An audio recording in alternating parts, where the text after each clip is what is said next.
जंगल के किनारे एक छोटे से गांव में पिंकू अपनी बीमार मां के साथ अकेला रहता था। मां को तेज बुखार था। पिंकू उनका चेहरा देखता रहा, दिल में फिक्र लिए चुपचाप। पानी लाने वो धीरे से बाहर निकला ताकि मां की नींद न टूटे।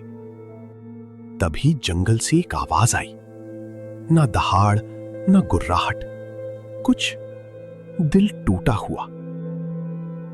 वो दर्द की आवाज थी, जैसे कोई अंधेरों में बिल्कुल अकेला रो रहा हो।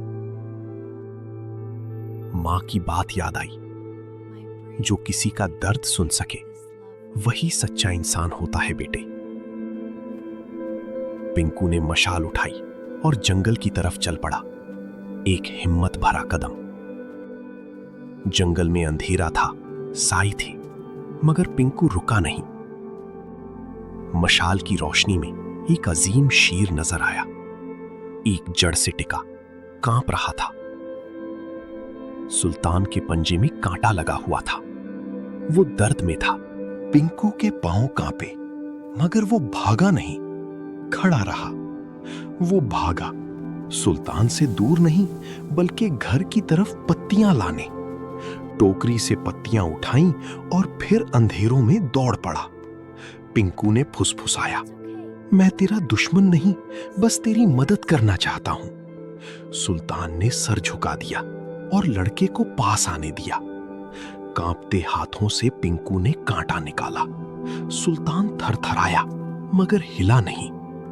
उसने पट्टी बांधी, नरम नरम, बिल्कुल वैसे जैसे मां ने सिखाया था। पिंकू घर चला गया, मगर सुल्तान सोया नहीं। रात भर उस घर की रोशनी देखता रहा। अगली सुबह सरदार चिल्लाया, जंगल में शेर है, आज रात उसे खत्म कर देंगे।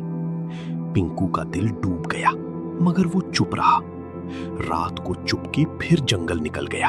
हर रात पिंकू आता, रोटी, पानी, पत्ती, और सुल्तान इंतजार करता। सुल्तान के जख्म भर गए और इंसानों से उसका पुराना खौफ भी। पिंकू सुल्तान के पास अपना दिल का हाल बयान कर देता, मां की, गरीबी की, डर की बातें। मुझे नहीं पता सुल्तान, मां की मदद कैसे करूं। और वो अयाल में चेहरा छुपाकर रोया। एक शाम पिंकू जंगल पहुंचा। सुल्तान कहीं नहीं था। दिल में खौफ समा गया। तभी पत्तियां हिली। सुल्तान निकला, मुंह में एक पुरानी झोली थामी हुई। झोली में नायाब जड़ी बूटियां थीं, जो सिर्फ गहरे जंगल में मिलती हैं। मां का इलाज। तुमने ये मेरे लिए किया सुल्तान? सुल्तान ने अपना सर पिंकू के कंधे पर रख दिया। अगली शाम मशालों की रोशनी पत्तों में झलकी। सरदार आ पहुंचा था।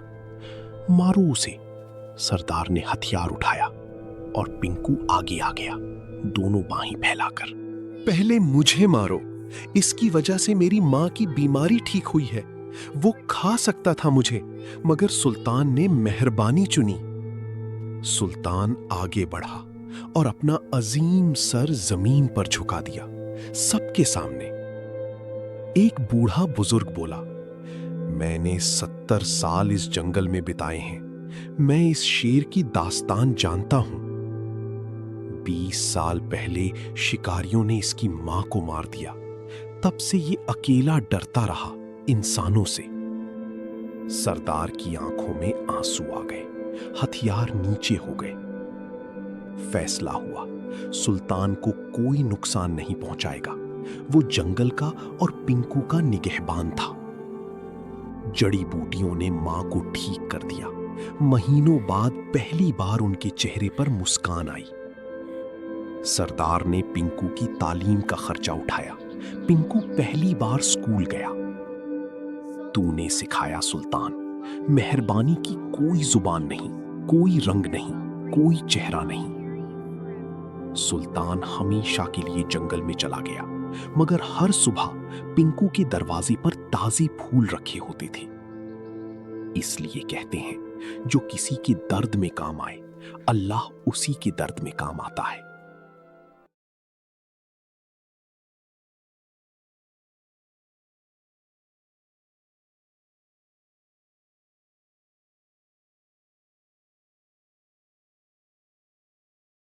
अगर ये कहानी आपके दिल को छू गई हो तो लाइक करें और चैनल को सब्सक्राइब करें ताकि ऐसी और कहानियां आप तक पहुंचती रहें।